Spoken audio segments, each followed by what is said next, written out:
Ini tidak mungkin tiba-tiba ada sosok pemimpin yang berotoritas yang kemudian datang membela. Kalau bukan Yesus yang telah mati, yang telah naik ke surga, yang disalibkan itu. Oke. Itu maksudnya. Baik. Coba kita konsentrasi di dalam Matius 24. Ketika Yesus duduk di Bukit Zaitun, murid-muridnya datang bercakap-cakap secara rahasia kepada Yesus.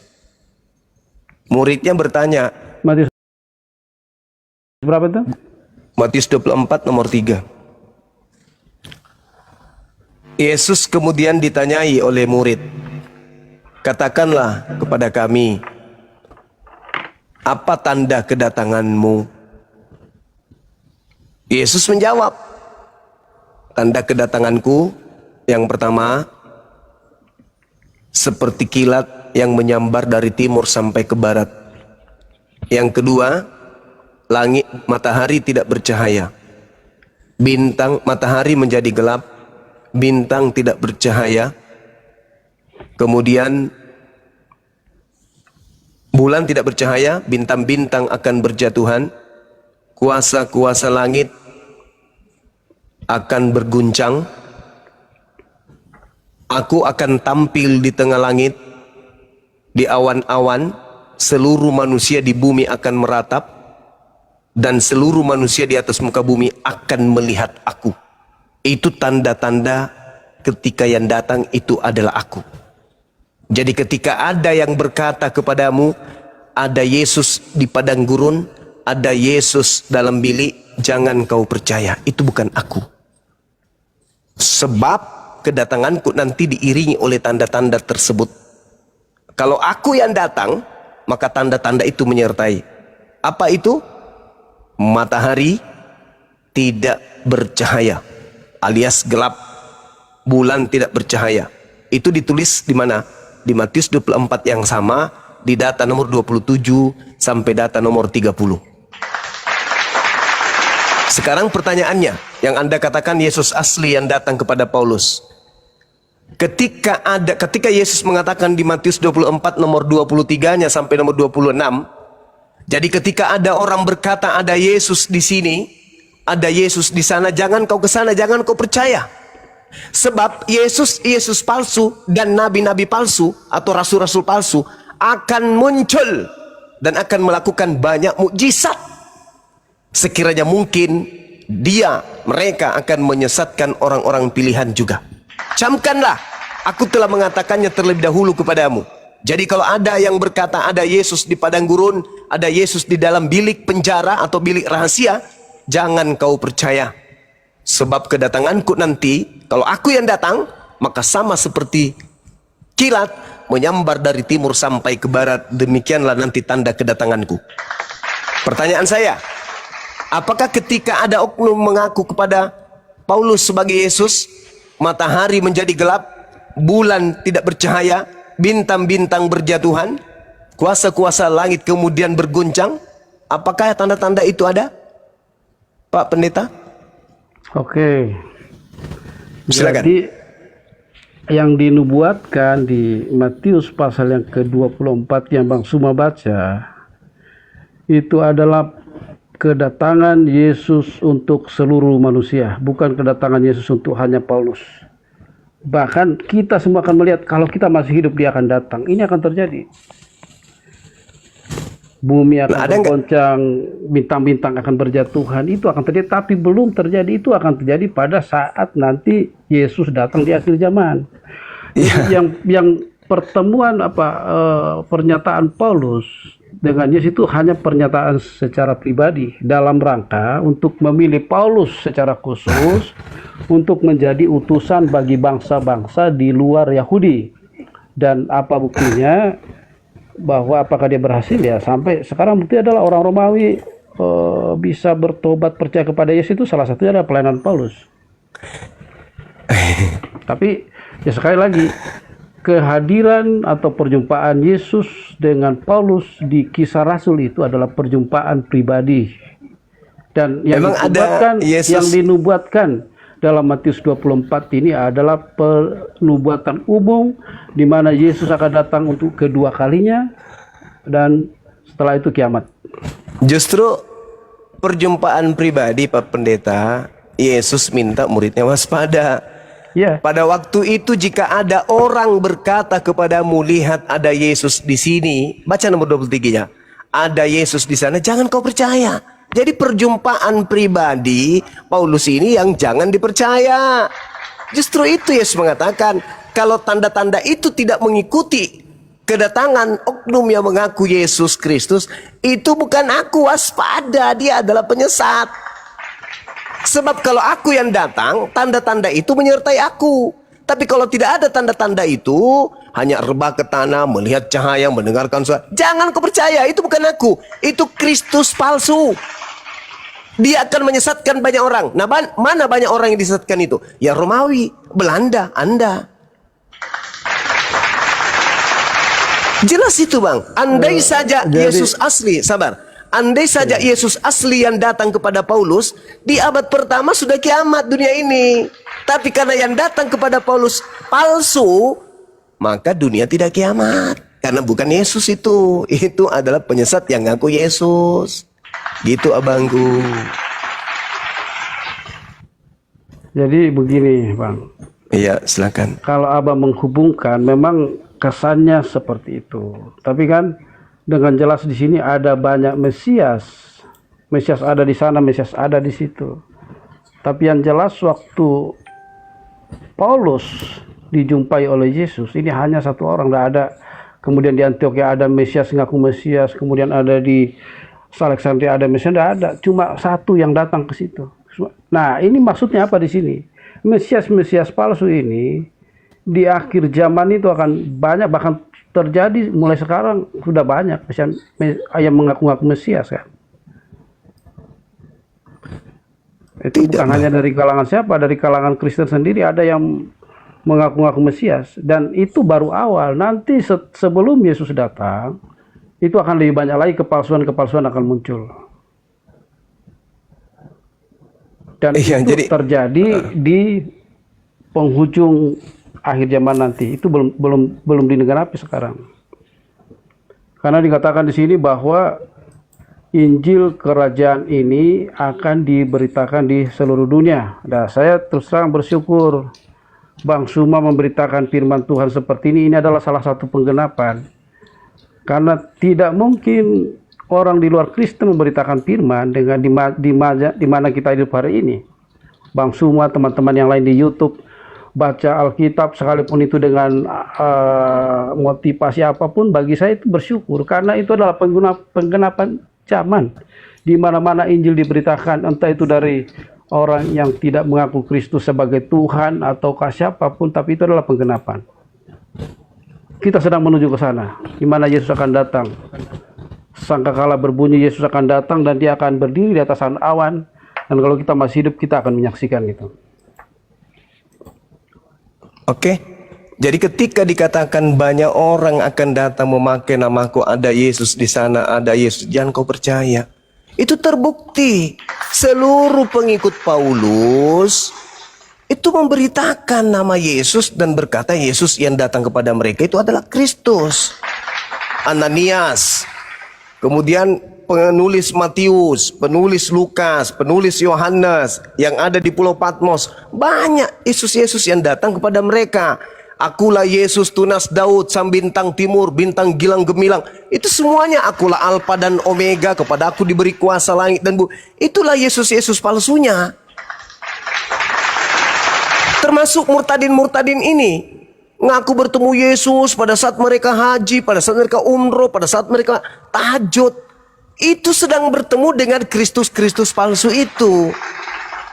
Jadi andai saja yang datang kepada Paulus itu adalah Yesus asli, maka kiamat di abad pertama. Karena tanda-tanda kedatangan Yesus yang asli dibarengi dengan matahari menjadi gelap, bulan tidak bercahaya, bintang-bintang jatuh. Itu tanda-tanda kalau yang datang itu Yesus. Selain daripada tanda itu, hanya cahaya, rebah ke tanah. berbentuk rambut panjang, pakai jubah, bercahaya. Itu bukan Yesus. Itulah yang harus diwaspadai. Kan Yesus mengatakan, waspadalah kepada penyesat yang datang kepadamu dengan memakai namaku dan berkata, akulah Kristus. Nah, yang datang kepada Paulus mengaku nggak akulah Kristus? Mengaku. Jangan kau percaya. Bani Israel tidak percaya kepada Paulus. Makanya Kristen aja yang percaya. Kenapa? Karena Kristen tidak mengindahkan ucapan Yesus. Kenapa tidak mengindahkan? Karena Yesus berucap hanya untuk Bani Israel muridnya. Bukan berucap kepada Romawi. Romawi, ya paman, waspada kepada orang yang mengaku Yesus ya. Iya, tidak.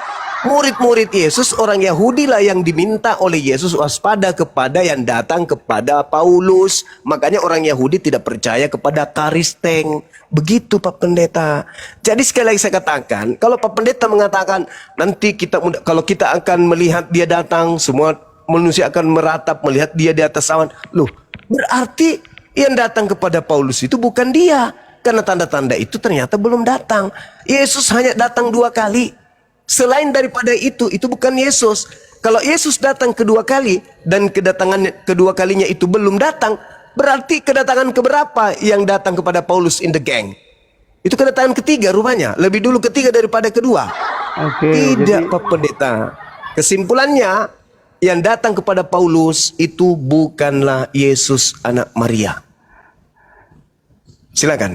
Jadi ini ya, jadi jangan dimaknai kedatangan perjumpaan Paulus dengan Yesus itu adalah pribadi Yesus yang ada di surga sekarang. Tapi itu adalah penyataan dalam roh ya. Jadi karena kita percaya Tritunggal, sehingga setiap Allah menyatakan diri hari ini kepada siapapun, maka itu pasti penampakannya dalam wujud atau gambar Yesus, termasuk kepada Yohanes itu, tapi gambar Yesus dalam spirit atau dalam kuasa Roh Kudus. Jadi itu pasti selalu akan interaksinya dengan manusia ini pasti selalu begitu.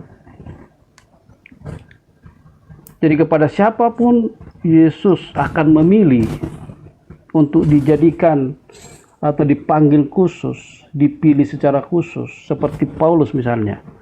Maka itu akan penyataannya seperti itu. Misalnya Bang Suma bilang bahwa ya banyak kesaksian para murtadin sekarang yang dijumpai oleh sosok-sosok. Itu adalah penyataan dalam rohnya. Jadi ibaratnya begini Bang Suma gambarannya. Bang Suma di sana ada lampu, ya kan? Anda diterangi oleh lampu. Ya kan, tapi terang itu sendiri yang menerangi Bang Suma, bukan lampunya. Lampunya itu ada jauh dari Bang Suma. Ya sama seperti hari ini. Itu bukan Yesus bukan wujud Yesus yang yang disalib, tapi itu adalah penyataan dalam roh. Itu adalah spiritnya. Karena kalau Yesus sudah melangkahkan kakinya di dunia ini, ya tadi Bang Suma baca itu, ada matahari akan gelap gulita, kemudian bulan akan berjatuhan, bintang-bintang, kuasa-kuasa gelap langit akan goncang. Itu akan terjadi pasti. Kalau Yesus sendiri yang langsung melangkahkan kakinya ke dunia ini. Kalau bukan Yesus, yang menjumpai Paulus? Siapakah yang menjumpai para murtadin? Itu adalah ibaratnya cahaya itu, terangnya itu yang datang ke mereka. Bukan lampunya sendiri, bukan lampunya. Ya. Pak Pendeta, itu gini, kuasanya Pak, yang datang kepada mereka. Menurut Yesus sebelum dia terangkat ke langit, yang datang setelah dia kepada murid-muridnya itu siapa, Bang?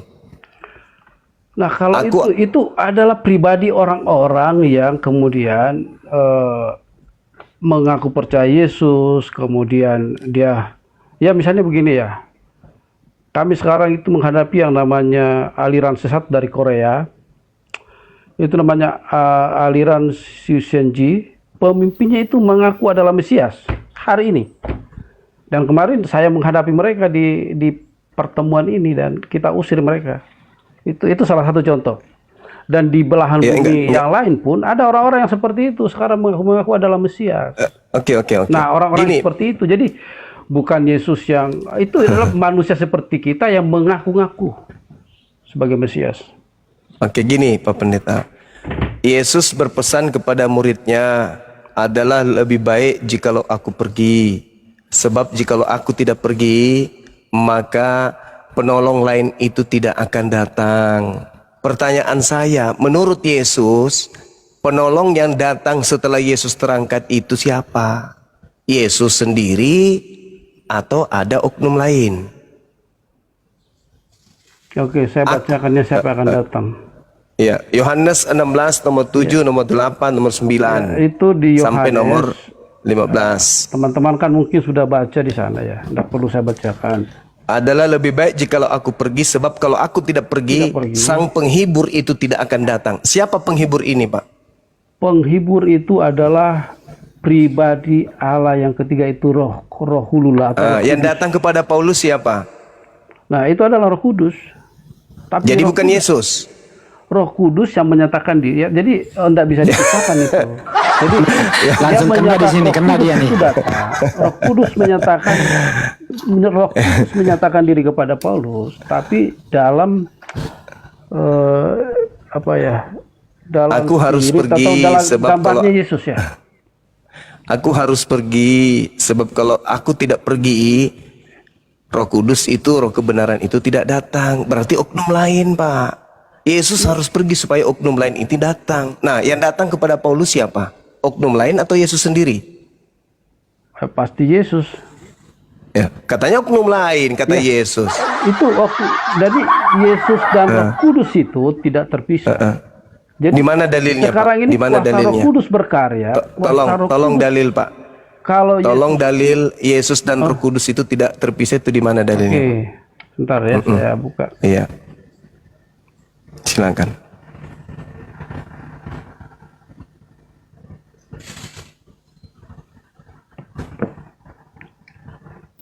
Ya, sambil kita belajar teman-teman Ambil ya. sebentar ya. Di Yohanes pasal yang ke 13. Jadi aku akan mengutus dia kepadamu, kan jelas di sana disebutkan dalam bahasa Yunani kan Parakletos, penghibur, Iya. atau Roh Kudus. Iya, Kenapa itu datang memakai setelah Yesus pergi. Ya, kenapa memakai Parakletos atau penghibur? Itu karena murid-murid dalam keadaan mereka bersedih kan, mau ditinggal. Jadi konteks yang paling nyambung dengan mereka adalah Roh Kudus itu akan menjadi menghibur mereka. Iya, itu Yesus atau oknum lain? Ya, itulah yang kita percayai. Allah itu esa dalam 3 karya penyataan. Jadi Yesus atau Roh Kudus yang hadir ke dunia ini Iya, hari tahu. ini adalah Yang Roh yang diutus oleh Bapa, dan Roh yang diutus oleh Bapa itu tidak bisa terpisah dengan Yesus, karena siapa yang memuliakan Dalilnya? Yesus? Dalilnya di mana, Itulah. Pak? Kalau dia tidak terpisah dan bukan beda oknum, Yesus tidak mungkin berucap adalah benar jikalau aku pergi. Sebab kalau aku tidak pergi, penghibur itu tidak datang. Berarti aku dan penghibur itu beda. Makanya aku pergi, sebab kalau tidak pergi ya penghibur tidak datang. Makanya dalam Yohanes 14 nomor 16, aku akan minta kepada Bapa agar Bapa mengutus seorang penolong lain. Bukan Yesus lagi yang Saya bukakan datang. lagi Yang ya, datang, sabar. Kisah Rasul. Yang datang, kalau ada datang bernama Yesus, itu penyesat. Karena yang datang setelah Yesus bukan Yesus. Yang datang setelah Yesus itu adalah penolong lain, bukan Yesus. Kalau Yesusnya yang datang, kiamat dunia. Tapi selama masih roh kebenaran yang datang atau penghibur yang datang, berarti masih ada masa perbaikan atas dunia ini. Tetapi kalau langsung Yesus yang datang, kiamat pada dunia ini. Jadi yang datang mengaku Yesus kepada Paulus itu bukan Yesus, Pak. Andai saja Paulus mengatakan, aku tidak menerima Injil dari manusia, tetapi yang memberikan Injil kepadaku adalah Roh Kudus. Nah, itu baru pantas kita katakan itu bukan penyesat. Tapi masih perlu diuji. Tapi karena dia mengaku Yesus Kristus, maka dia kena kepada Matius 24 nomor 23 sampai nomor 26. Apabila ada orang berkata kepadamu, ada Yesus di sini, ada Yesus di sana, jangan kau percaya, itu bukan aku. Sebab kalau aku yang datang, kiamat dunia. Maka yang datang setelah aku itu adalah seorang penolong lain. Bukan aku, kalau aku yang datang kiamat. Tapi ingat, setelahku ada dua yang datang. Yang pertama adalah penghibur, yang kedua adalah penyesat. Penyesat ini mengaku mengatasnamakan diriku dan mengaku juga Kristus. Hati-hati kepada dia. Tapi kalau yang satunya itu adalah penolong lain, penghibur, Parakletos. Nah, yang datang kepada Paulus Parakletos enggak? Bukan, tapi makhluk mengaku Yesus Kristus. Nah, kena kepada nubuatan Yesus. Makanya orang Yahudi tidak percaya kepada Paulus. Makanya orang Yahudi tidak Kristen, Pak. Yang Kristen itu hanya korbannya Paulus yang ada di Antioquia dan Romawi. Sampai ke Belanda, sampai ke Anda. Gitu. Al-Quran kami juga mengatakan itu, Pak. Dalam Al-Quran surah As-Sukruf ayat 61. Bahwa kedatangan Nabi Isa adalah tanda kiamat. Begitu juga ucapan Yesus, kedatanganku adalah matahari menjadi gelap, bulan tak bercahaya, bintang-bintang berjatuhan, kuasa-kuasa langit berguncang, dan manusia semua di atas muka bumi ini akan meratap. Kenapa meratap? Bagaimana tidak meratap, Pak? Matahari gelap, bulan tak bercahaya, bintang-bintang berjatuhan, ya merataplah. Tiba-tiba saja muncul Yesus di tengah-tengah langit. Nah, itulah bukti bahwa yang datang Yesus yang asli. Tapi kalau cuma dia sendiri yang rebah mendengarkan suara, itulah yang harus diwaspadai. Penyesat. Dan setelah itu apa? Paulus melakukan banyak mujizat kan? Sampai dia dianggap dewa Hermes oleh orang-orang pagan. Karena dia melakukan banyak mujizat. Nah, Yesus mengatakan dia akan melakukan banyak mujizat sekiranya mungkin menyesatkan orang pilihan juga. Paulus yang menggenapi itu. Karena setelah dia datang, kiamat dunia. Tapi kalau Yesus palsu yang datang, tidak kiamat, tetapi apa? Menyesatkan banyak orang. Pergilah ke seluruh dunia, jadikanlah seluruh bangsa menjadi muridku. Itu bukan anak Maria, Pak. Itu beda. Itu Yesus lain yang harus diwaspadai oleh murid-murid Yesus. Makanya ketika Paulus, Anda baca kitabnya di dalam sejarahnya di dalam Kisah Para Rasul 21 nomor 15 sampai nomor 26, setelah Paulus itu mengajarkan agama Kristen kembali ke Yerusalem, Paulus ini yang dibimbing oleh Roh bernama Yesus Kristus itu bertaubat dari ajaran tersebut. Dalami lagi Kisah Para Rasul 21 nomor 15 sampai nomor 26. Paulus bertaubat dari mengajarkan agama Kristen. Jelas itu. Silakan Pak Pendeta. Saya akan bacakan siapakah yang akan datang. Silakan. Kita mulai dari Lukas 24 dulu ya. Iya. Ayat 49. Dan aku akan mengirim kepadamu apa yang dijanjikan Bapakku, tetapi kamu harus tinggal di dalam kota ini sampai kamu diperlengkapi dengan kekuasaan dari tempat yang tinggi. Selanjutnya di Kisah Rasul pasal 1 ayat yang ke-8. Siapakah yang dimaksudkan? Kisah Rasul 1 ayat yang ke-8. Tetapi kamu akan menerima kuasa kalau Roh Kudus turun ke atas kamu. Kemudian di Kisah Rasul pasal yang ke-2. Lanjutkan nomor 11-nya, Pak. Di Kisah Rasul 1 nomor 11 lanjutkan. Oke, nomor 11. Iya. Nah, ini dia. Ayat 40, pada suatu hari ketika ia makan bersama-sama dengan mereka, ia melarang mereka meninggalkan dosa dan menyuruh mereka. Ya, sebentar ya, 14. Kisah Rasul 1 nomor 11. Yesus yang kalian lihat kata malaikat. Malaikat berkata, Yesus yang kalian terangkat ke langit akan datang kedua kalinya sama seperti kalian melihat dia terangkat ke langit. Ketika tiba hari Pentakosta itu ya. Kisah Rasul pasal ketika tiba hari Pentakosta, semua orang percaya berkumpul di satu tempat. Tiba-tiba turunlah dari langit suatu bunyi seperti tiupan angin keras yang memenuhi seluruh rumah di mana mereka duduk. Dan tampaklah kepada mereka lidah-lidah seperti nyala api yang bertebaran hingga pada mereka masing-masing. Maka penuhlah mereka dengan Roh Kudus. Jadi itulah pribadi yang datang setelah Yesus naik ke surga. Itulah pribadi itu. Ya, itu lalu mereka itu mulai berkata-kata Yesus, dalam kan? bahasa lain. Seperti itu yang diberitakan Yesus, oleh, kan? oleh Roh itu kepada mereka untuk penyesatnya yang ngaku Yesus Kristus penyesat. Kalau yang datang di Pantekosta itu kan tidak ngaku Yesus, Pak. Yang datang Roh Kudus kan. Nah, sementara Yesus mewanti-wanti kalau ada yang ngaku Yesus Kristus. Itu yang terjadi di Paulus. Orang-orang yang kedatangan Roh Kudus di Pantekosta itu, kejadian itu di Kisah Para Rasul 3 yang Anda bacakan itu tidak pergi ke seluruh dunia untuk mengajarkan Yesus untuk disembah. Tidak. Paulus ini loh yang mengaku bertemu dengan Yesus. Sedangkan Yesusnya menasihati muridnya, adalah lebih baik jika aku pergi. Karena memang Yesus mengatakan akan menyesatkan banyak orang. Ada nggak tanda-tanda itu datang ketika Yesus mengaku datang kepada Paulus? Tak ada. Berarti kata Yesus kepada muridnya, waspada. Kalau Bapak Pendeta tidak waspada, wajar. Kenapa? Karena Yesus hanya berpesan kepada Bani Israel, bukan kepada Kristen. Kristen ini muncul belakangan, yang kemudian justru menjadi pengikut Yesus yang datang kepada Paulus. Yang justru orang angkatan pertama waspada kepada Yesus Kristus yang datang kepada Paulus tersebut. Begitu, Pak.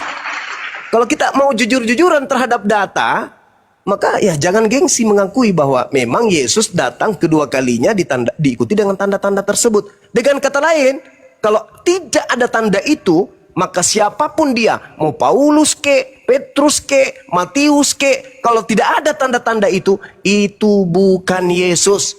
Bahkan Yesus mengatakan dalam Matius 24 nomor 24, Yesus palsunya akan menyesatkan orang-orang pilihan. Artinya Yesus palsu ini pun akan memperdayai murid-murid Yesus yang asli. Apalagi Kristen yang bukan pengikut Yesus pasti diobrak-abrik sama si palsu itu. Gitu kawan. Makanya Pak Pendeta, kalau kita melihat nih ya dari kacamata akal sehat, seperti Kristen perpuluhan itu kan hanya untuk suku Lewi. Murid-muridnya percaya bahwa itu adalah Yesus, padahal nonsen, itu bukan Yesus, Pak. Kedatangan Yesus itu ditandai dengan tanda-tanda langit, jatuh bintangnya, perjatuhan hancurkan dunia ini.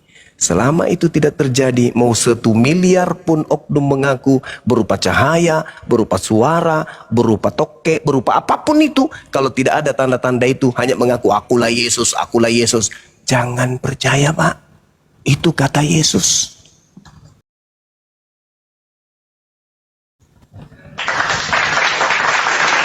Simple sebenarnya. Cuman kan, ya silakan. Saya jawab ya. Jadi Silakan. apa yang teman-teman perspektifkan bahwa kehadiran Yesus yang sejak Roh Kudus tercurah kalau tidak disertai dengan Roh Kudus. Jadi kalau misalnya ada oknum-oknum siapapun yang mengaku bahwa dia adalah Mesias, kita diterangi lampu hari ini, bukan lampunya yang terangnya yang menerangi kita, lampunya sendiri ada di atas sana. Seperti itu, Bang. Ya, kan Yesus mengatakan kalau ada yang berkata ada Yesus di sini, jangan kau percaya. Nah, sekarang seorang murtadin ditanya, kenapa kamu murtad? Karena pada saat aku di rumah lagi sholat tahajud, aku bertemu dengan sosok yang mengaku Yesus, bercahaya, pakai jubah putih, rambutnya panjang, matanya mengkilap dan seterusnya. Lah, itu kan sama halnya dia berkata, ada Yesus di sini, ada Yesus di rumahku. Nah, nasihat Yesus jangan kau percaya. Begitu juga ketika Paulus mengatakan dia rebah ke tanah lalu terdengar suara dari langit. Kan sama halnya dia mengatakan, aku bertemu dengan Yesus dalam rupa cahaya. Aku bertemu Yesus dalam rupa suara. Apa kata Yesus? Jangan kau percaya. Itu bukan aku. Sebab kedatanganku tanda-tandanya bla bla bla bla bla. Kalau itu tidak ada, itu semua bukan aku. Itulah penyesat yang harus kamu waspadai. Dan penyesat yang datang itu adalah sangat sakti. Kenapa dia sakti? Karena dia mampu menyesatkan banyak orang. Bahkan bukan hanya banyak orang, bahkan orang-orang pilihan pun disesatkan oleh oknum tersebut. Jadi Yesus mengatakan, tanda-tanda kedatanganku, matahari menjadi gelap. Paulus ada enggak tanda-tanda itu? Kepada murtadin ada enggak tanda-tanda itu? Tidak ada. Nah, sekarang alasan Pak Pendeta, memang bukan Yesus yang datang. Ya sudah, berarti bukan Yesus. Oh, dia hanya berupa cahaya. Iblis pun datang dalam rupa cahaya. Di dalam Lukas, Yesus berkata, Lukas 10 nomor 18. Aku melihat iblis jatuh dari langit dalam rupa cahaya. Bahkan di dalam 1 Yohanes 4 nomor 1, apa kata kitab saudara? Waspadalah, ujilah setiap roh yang datang kepadamu, sebab nabi-nabi palsu akan datang menyesatkan. Berarti roh ini juga bisa disebut nabi. Kenapa? Karena mereka menerima pengajaran dari roh yang lain yang bukan dari Tuhan. Makanya orang Kristen itu diajarin apa, Pak? Menyembah roh, kan? Bukankah roh itu makhluk halus, Pak? Iya kan? Sadar nggak di situ, Pak Pendeta? Saya jawab ya. Silakan. Saya sepakat bahwa Yesus, pribadi Yesus, yang adalah pribadi Tritunggal itu belum datang. Yang datang itu adalah rohnya. Mantap ya. Nah, dan kenapa dia selalu bahwa rohnya itu pasti datang dalam menyerupai Yesus? Justru supaya tidak ada pemalsuan, karena di dunia ini kan ada banyak roh. Bisa roh dari pohon beringin, roh dari kuburan, roh dari ada banyak roh-roh. Kita ini dikelilingi oleh berbagai macam roh. Saya keluar rumah saya ini, di depan pohon itu katanya ada roh. Itulah yang membedakan. Kalau roh-roh yang penyesat, roh-roh yang palsu itu pasti tidak datang dalam wujud Yesus. Tapi kalau roh yang benar, roh yang memuliakan Yesus, pasti dia akan menjumpai seseorang siapapun. Dan itulah yang dilihat oleh Paulus. Dan juga ada banyak orang yang melihat itu. Dan apa bukti bahwa itu bukan Yesus yang palsu? Semua orang yang melihat itu tidak pernah memuliakan Yesus yang lain. Tapi mereka selalu memuliakan Yesus yang dari Nazaret, yang mati di atas kayu salib, kemudian naik ke surga. Dan ada di surga sekarang. Tidak pernah mereka memuji Yesus yang lain. Pasti hanya satu. Jadi gini, Pak.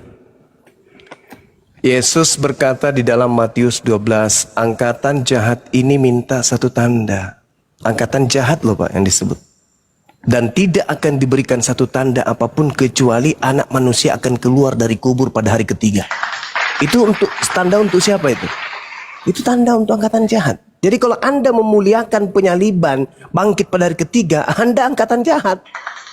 Itu satu. Yang kedua, coba Anda baca di dalam data selanjutnya di Matius 12 itu. Ada orang bertaubat dari kaum Farisi, ahli Taurat. Bertaubat dia dari membunuh. Lalu kemudian bersih, iblisnya keluar ketika dia bertobat. Tapi iblis yang keluar ini kembali kepada oknum yang bertobat ini. Bahkan bukan hanya kembali sendiri, dia mengajak 7 roh yang jauh lebih jahat dari dirinya untuk masuk kepada oknum Farisi yang bertaubat tadi. Dan setelah 8 setan masuk ke dalam dirinya, dia lebih jahat daripada hanya sekedar membunuh jasad. Pada saat 8 roh masuk ke dalam dirinya, kejahatannya itu bukan hanya membunuh jasad saja, tapi membunuh akal sehat. Kalau ada orang membunuh jasad itu tidak seberapa, Pak. Tapi kalau dia mampu membunuh akal manusia sampai orang itu gila permanen, dan apa yang dia gilakan itu bukan cuma 2 orang tapi miliaran orang, itu adalah penjahat yang sangat-sangat kejam. Itu fakta, dalil di Bible yang mengatakan itu. Makanya kami umat Islam diperintah oleh Rasulullah, jangan kau terima Bible itu dan jangan pula kau tolak. Kenapa demikian? Karena di dalamnya ada pelajaran. Ini pelajarannya untuk umat Islam.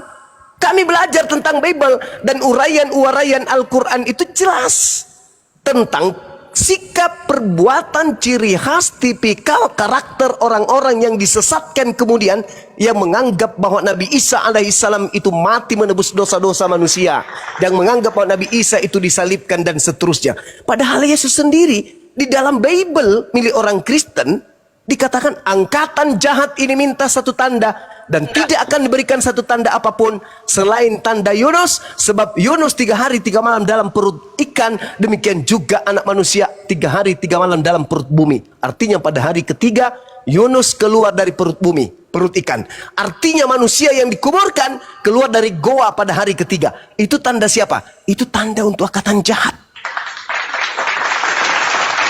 Anda menggaungkan kebangkitan, Anda angkatan jahat. Anda menggaungkan Paulus bertobat. Justru pertobatannya Paulus dari membunuh murid Yesus, setelahnya dia bukan lagi bertobat. Dia kerasukan 8 setan.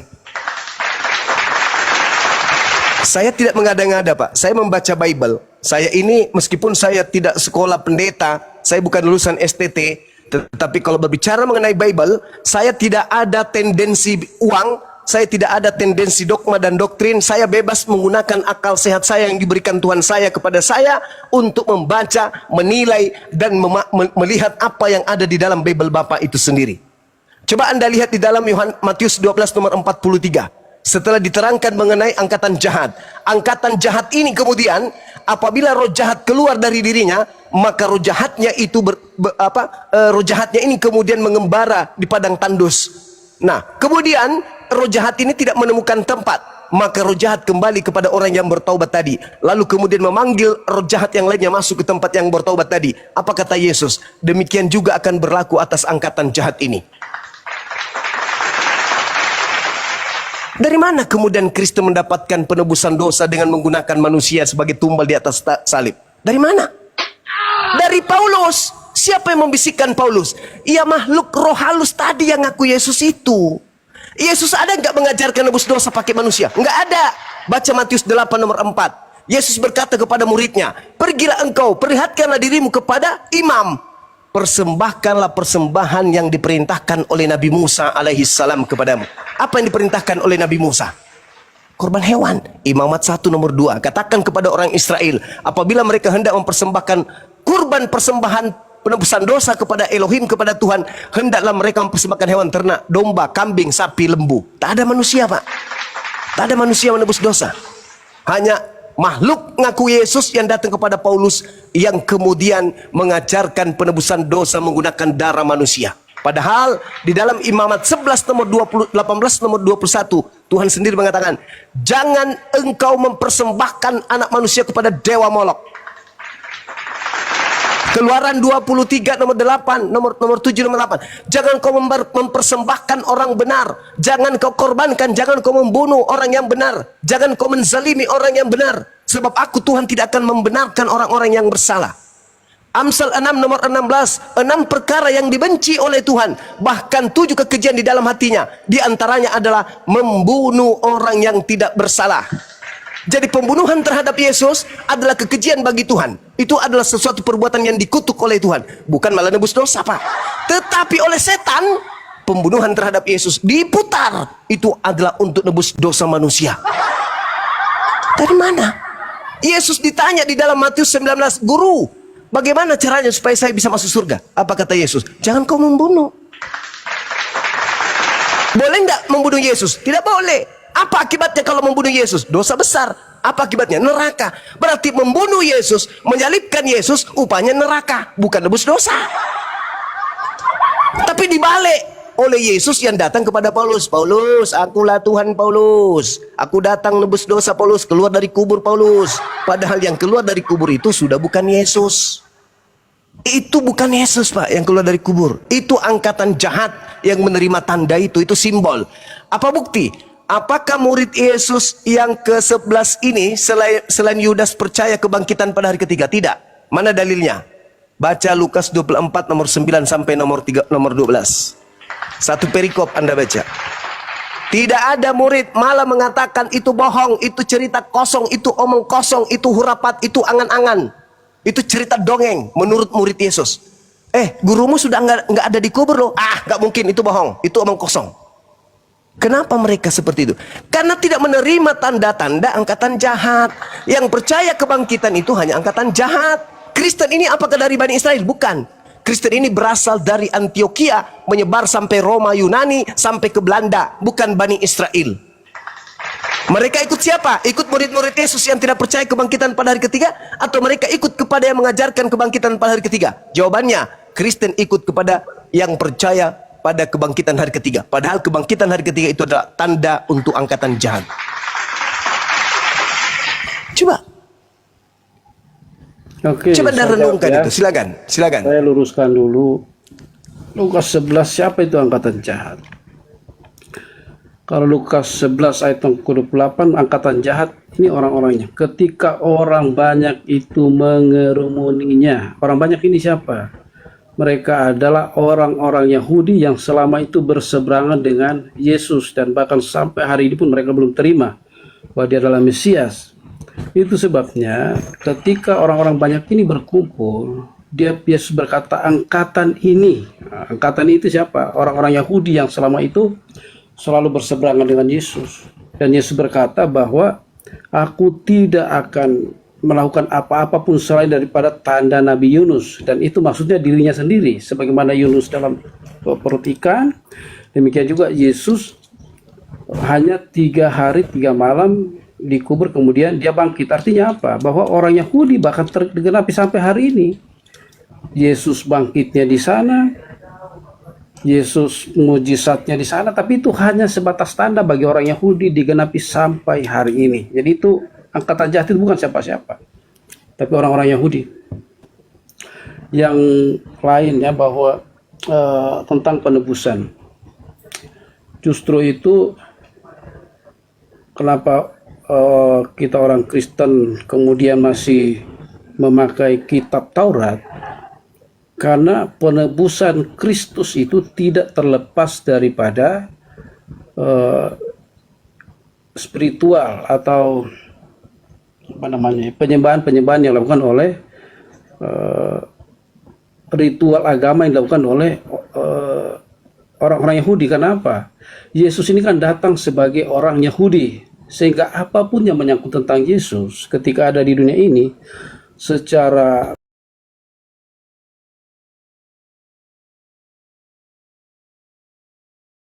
spiritualnya itu harus menggenapi dan sama dengan orang-orang Yahudi. Apa yang digenapi oleh Yesus hukum Taurat? Bahwa penyembahan-penyembahan anak domba Allah, darah Kristus, darah anak Allah sendiri yang kita percaya sebagai dia adalah anak Allah, datangnya dari Allah. Karena itulah yang bisa menghapuskan dosa manusia, itulah yang sempurna bisa menghapuskan dosa, termasuk dosa Bang Suma. Kalau saudara Bang Suma percaya, dan semua yang ada di sini, termasuk kita semua. Dan tidak mungkin darah binatang, tapi darah ilahi sendiri dalam Kristus Yesus yang dikorbankan, sehingga itu memenuhi syarat. Syarat itulah yang darah itulah yang memenuhi syarat untuk menghapuskan dosa dunia. Nah, dari mana pengorbanan itu? Pengorbanan itu tidak serta-merta terjadi tanpa ada dasarnya. Itu dasarnya mulai dari taman Eden. Bagaimana ketika Adam dan Hawa jatuh ke dalam dosa, dan kemudian untuk menutupi ketelanjangan mereka, kemudian Allah sendiri memotong binatang untuk memakaikan kulit domba kepada Adam dan Hawa. Dan itu adalah gambaran, itu adalah proto-evangelium, gambar prototipe penebusan yang kemudian digenapi oleh Yesus. Oke, silakan. Oke, iya baik. Jadi gini Pak, saya bacakan satu data ya. 2 Tawarik 7:14. Dan umatku yang atasnya namaku disebut merendahkan diri, berdoa dan mencari wajahku, lalu berbalik dari jalan-jalannya yang jahat, maka aku akan mendengarkan mereka dari surga dan mengampuni dosa mereka dari surga. Lalu buat apa dia turun? Ini akal-akalan Yesus Kristus yang datang kepada Paulus. Kemudian Anda baca Yeremia 31 Pak. Endingnya di antara 31 sampai nomor 34. Aku akan mengadakan perjanjian baru kepada Bani Israel, yaitu aku akan memasukkan hukum Taurat ke dalam batin setiap Bani Israel dan Bani Yehuda. Nomor 34-nya, dengarkan. Dan tidak usah lagi orang mengajar sesamanya atau mengajar saudaranya dengan mengatakan, kenallah Tuhan, sebab mereka semua besar kecil akan mengenal aku. Demikianlah firman Tuhan, sebab aku Tuhan akan mengampuni kesalahan mereka dan tidak lagi mengingat-ingat dosa mereka. Lalu buat apa turun Pak jadi bayi mati digantung? Ini ajaran dari Yesus Kristus yang dibisikkan kepada Paulus. Orang Yahudi tamat tentang penebusan dosa itu Pak. Itu karangan-karangan yang muncul belakangan. Adam mewariskan dosa. Mana dalilnya Pak? Adam mewariskan dosa. Itu hanya karangan Yesus Kristus palsu kepada Paulus dalam Roma 5 nomor 12. Gak ada itu Pak, dosa-dosa diwariskan gak ada. Yang ada bohong yang diwariskan. Jadi bukan dosa waris tapi bohong waris. Kalian hanya mewariskan kebohongan kepada keturunan kalian Pak. Tidak ada itu. Coba tunjukkan datanya. Di mana ada mewariskan dosa kepada manusia? Ada nggak dalilnya? Tidak ada Pak. Satu dalil pun tak ada. Selain karangan Roma, karangan Paulus. Setelah menerima bisikan dari makhluk yang ngaku Yesus Kristus. Supaya apa? Supaya orang... Iya silakan. Silakan Anda tunjukkan. Saya jawab dulu ya. Silakan. Teman-teman sambil lihat layar tembusin sampai 1 M ya biar komalnya kuat. Saya jawab dulu tentang Yehezkel itu ya. Nubuatan Yehezkel. Kemudian di dalam 2 Tawarik tadi 7 ayat 14, dan umatku yang atasnya namaku disebut merendahkan diri. Nah itu kan adalah ritual-ritual yang dilakukan oleh orang Yahudi. Bagaimana mereka kemudian beribadah kepada Allah dan Tuhan hadir. Tuhan hadir. Mulai dari mereka keluar dari tanah Mesir, kemudian menyertai sampai ke tanah Kanaan, itu adalah kehadiran Allah. Tapi bangsa Israel ini tegar tengkuk. Nah karena itu sebetulnya justru kita bersyukur di luar bangsa Israel. Seandainya bangsa Israel itu benar-benar menjadi orang-orang yang taat berserah penuh, maka mereka lah akan jadi bangsa pilihan. Mereka akan menjajah kita secara spiritual. Tapi karena bangsa Israel itu gagal, tidak memenuhi syarat, tegar tengkuk, sekalipun mereka sudah disertai dengan tiang awan, tiang api, mujizat terjadi, laut terbelah, kemudian bagaimana Allah membela mereka ketika keluar dari Mesir dengan tanda-tanda ajaib, mujizat-mujizat yang luar biasa, itu pun tidak membuat mereka untuk mempercayai Allah berserah penuh kepada Allah. Mereka tetap menolak, mereka tetap tegar tengkuk, mereka bersungut-sungut. Nah sehingga bangsa pilihan itu tidak jadi bagi bangsa Israel. Nah karena itu ada perjanjian baru di Yehezkel pasal yang ke-37 itu. Aku akan mengadakan perjanjian baru dengan umatku, rohku akan tinggal di dalam mereka, ya kan? Sehingga mereka tidak lagi diajar oleh orang lain, tapi di dalam roh mereka itu akan tertulis loh atau firman Allah. Dan itu digenapi oleh Kristus setelah dia disalibkan, kemudian naik ke surga, dia mengirim Roh Kudusnya, dan orang-orang yang dipenuhi dengan Roh Kudus itu sekarang, dan dari sejak Kisah Rasul sampai hari ini, itulah yang digenapi. Bukan lagi orang Israel yang bagaimanapun juga dengan Tauratnya itu, tapi orang-orang yang menerima roh itu. Yang kedua, yang tadi adalah yang tadi saya ceritakan itu ya, di Kisah Rasul digenapi. Habis ini Rasul, mungkin lanjut ya. TikTokan aja Gurunda. Yang selanjutnya Bang Suma tentang dosa waris. Ya, ini pendapat kami ya. Apa bukti bahwa dosa itu diwariskan? Itu ya. Ketika manusia jatuh dalam dosa, saya tidak tahu apakah sama dengan konsep kitab teman-teman di Al-Quran, tapi di Bible dengan jelas bahwa setelah manusia jatuh ke dalam dosa, maka yang terjadi pertama adalah ada kutukan terhadap si ular. Kemudian untuk manusia adalah terjadi permusuhan antara keturunan perempuan dengan setan atau iblis. Itu sebabnya kenapa Yesus itu harus lahir dari seorang perempuan, itu digenapi dengan nubuat itu. Dan apa bukti bahwa dosa warisan itu ada? Perempuan akan melahirkan dengan susah payah, dan sampai hari ini kan tidak ada yang sambil jalan-jalan ke mall melahirkan sambil tersenyum, tidak ada yang karena itu kutukan dari sana. Yang ketiga adalah kenapa kita harus bersusah-susah sampai hari ini? Malam-malam begini kita masih ngobrol seperti ini, kan harusnya tidak perlu begini. Kita besok berangkat pagi-pagi, subuh pulang paling bawa penghasilan berapa, itu kenapa? Kutukan dari sana yang menjalar. Bukankah sebelum manusia dalam dosa sudah disediakan? Adam tinggal mau pilih apa, mau ngambil apa. Bahkan ketika di Taman Eden Tuhan menyiapkan semua, Allah menyiapkan semua. Tapi setelah jatuh dalam dosa, Adam bersusah payah untuk mencari rezeki, dan itu pun ditularkan kepada kita sampai hari ini. Dan yang terakhir adalah tentang dosa kematian. Bukan kematian secara fisik saja, Karena memang kita sedang menuju kepada kematian secara fisik, tapi itu kematian secara spiritual. Kalau dulu Adam bisa bercakap-cakap dengan Allah, bisa senda gurau, setelah mereka jatuh dalam dosa, citra diri Allah dalam manusia itu hilang. Kita dikuasai oleh dosa, dikuasai oleh Ya, nafsu. Paman Pendeta, Dikuasai gantian oleh ya, kedagingan. biar nggak kepanjangan Itu ya, Paman. buktinya. Oke, itu buktinya bahwa dosa warisan itu ada. Iya, jadi yang saudara sampaikan ini itu pengaruh dari Yesus Kristus yang datang kepada saudara melalui Paulus.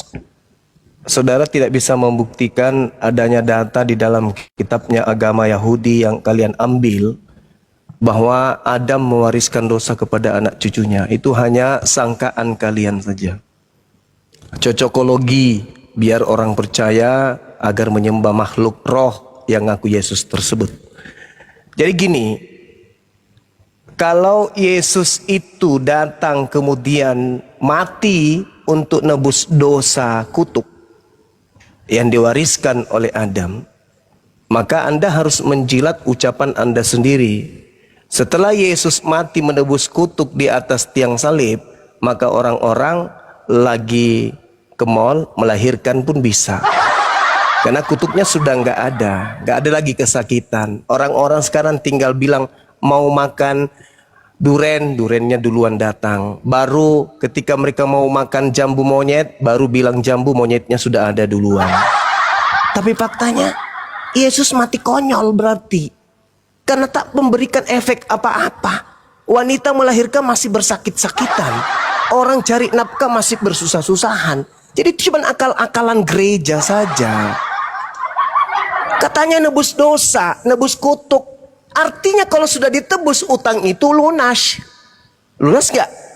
Wanita sekarang masih sudah gak susah lagi melahirkan gak? Sampai detik ini Pak Bom sudah hamil 30 tahun tidak melahirkan. Bukti bahwa itu hanya bullshit. Orang masih susah cari. Saifuddin Ibrahim kabur ke luar negeri. Edis kalau tidak nipu-nipu di TikTok tidak akan bisa makan dari Gap. Masih susah orang cari makan. Padahal Yesusmu sudah mati di atas tiang salib dengan cara terkutuk. Mana buktinya? Dikutuk paman. Makanya Yesus turun untuk melepaskan kutuk itu. Mama orang Kristen melahirkan pada berlarian ke bidan, ke rumah sakit. Mana buktinya kutuk itu lepas? Nggak ada, bullshit, hanya penipu-penipuan ajanya itu. Nah sekarang kalau Anda menyangkal pernyataan saya, tolong buktikan di mana dosa waris itu diteruskan kepada anak-anaknya. Kalau Anda mengatakan buktinya kita susah, loh, buktinya kita mati, loh, monyet juga susah, monyet juga mati, padahal tidak ada monyet makan buah ilmu pengetahuan baik dan jahat, mati juganya mereka, susah juganya mereka. Artinya ini cuma akal-akalan demi untuk menjual Yesus Kristus agar dituhankan. Inilah cara penyesat. Kan Yesus yang asli mengatakan, waspadalah supaya jangan kau disesatkan, sebab akan datang penyesat mengaku Yesus, memakai namaku dan berkata Kristus.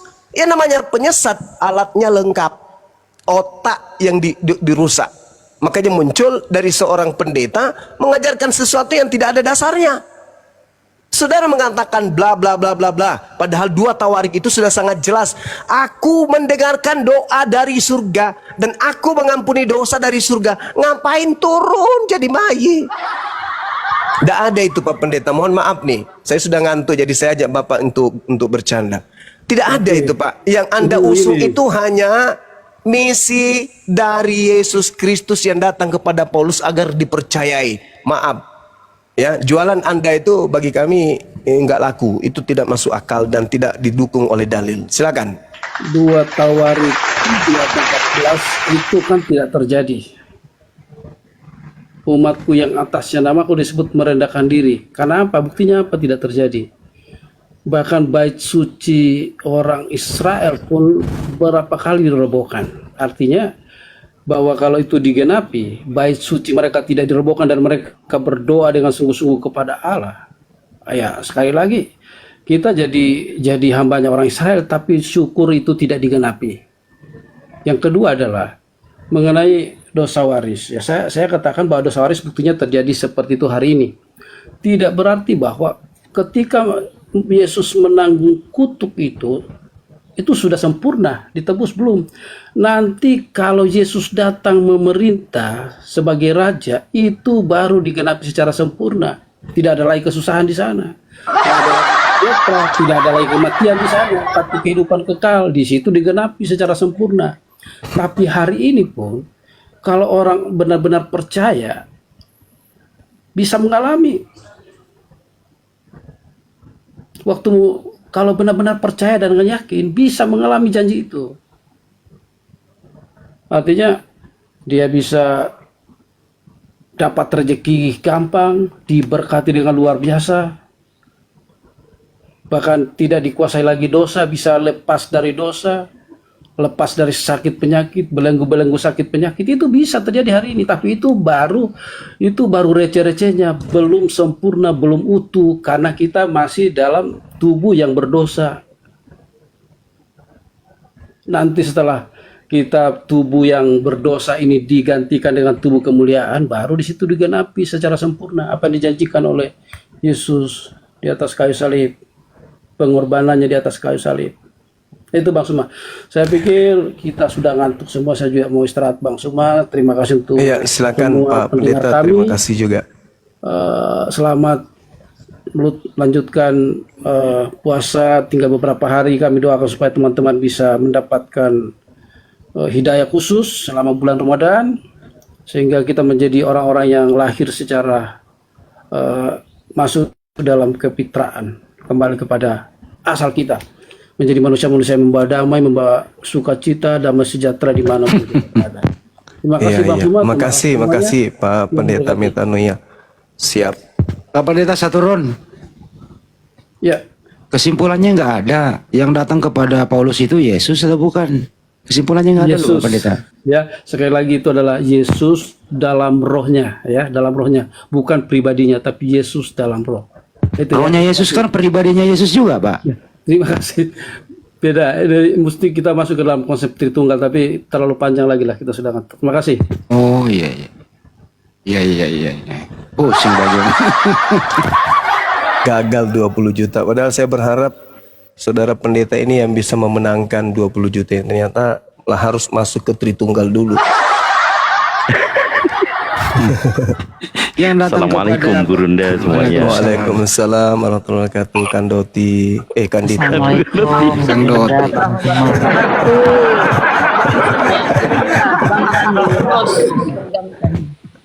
Yang datang, yang datang kepada Paulus adalah Yesus, tapi pribadi rohnya ke Tritunggal. Ini jawaban apa ini, Banyuma? Ya itu nggak jadi 20 juta. Udah zong kita dibuat ngantuk malahan.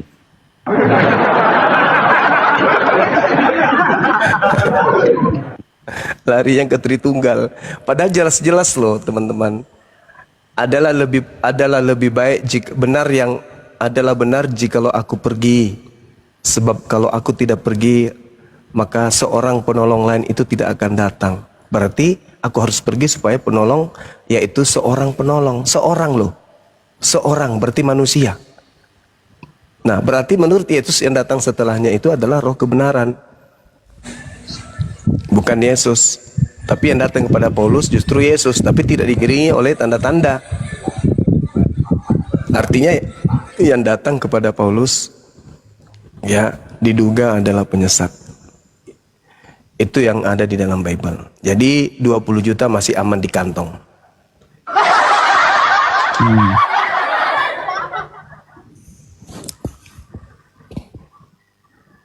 Silakan teman-teman. Kalau sebenarnya dari awal udah, waduh siapa lagi nih?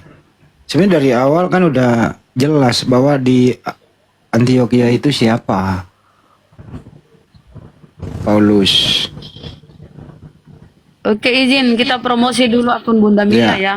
Teman-teman yang di atas, izin Gurunda. Thank you, Tolong di Saudara follow Andri. akun Bunda Mila, akun saudara-saudaramu yang di atas, supaya akun kita makin kuat ya, teman-teman. Tolong di follow akun Bunda Mila. Termasuk Bunda, YouTube-nya Bun. YouTube YouTube kita. Bunda Mila ya, Bunda Mila Amrik. Iya. YouTube Terima kasih yang sudah Bang follow Umar, ya, Zulkifli teman-teman. Mabas, Nah, YouTube Gurunda. Pan Tolong TV, di-follow ya. Lensa News Muslim, itu di follow teman-teman, ditonton ya. Benar, Masya Allah. Makasih Gurunda promosinya ya. Aku Iya. pun punya YouTube ya teman-teman, tapi aku belum live TikTok. Nantilah. Nanti ya. YouTube. Iya, Apologet Islam channel ya bahasa Inggrisnya. Oke, teman-temanku, saudaraku, tolong di-follow yang di atas, akunnya Akang ini juga, Gurunda, YouTube-nya Gurunda, dan semua ya yang berafiliasi dengan API, tolong di-follow saudaraku. Lanjut. Dikit bun. Nanti malam. Lanjut. Sekarang jam berapa di sana? Masih pagi ya? Jam malam. hampir jam 1 di tempatku, Bun. Nah, Kalau di Jakarta yang- kan ya jam 12. Yang follow saya nanti malam di Ustadz Wafi itu bagi hadiah 50.000 satu orang buat Masya 20 orang 3 hari ya sampai sebelum Lebaran insya Allah. Masih. Kalau di sini kenapa nggak di sini? Nggak bagi-bagi. Boleh di sini, juga, Akang? boleh malam besok. Tapi semalam udah janji sama Ustadz Wafi nanti malam gitu loh. Oh, siap. Nggak enak. 20 orang ya, Bun? 20 orang. Jadi berapa? 1 juta ya? 20 orang 1 juta. Something like that. Insya Allah ya.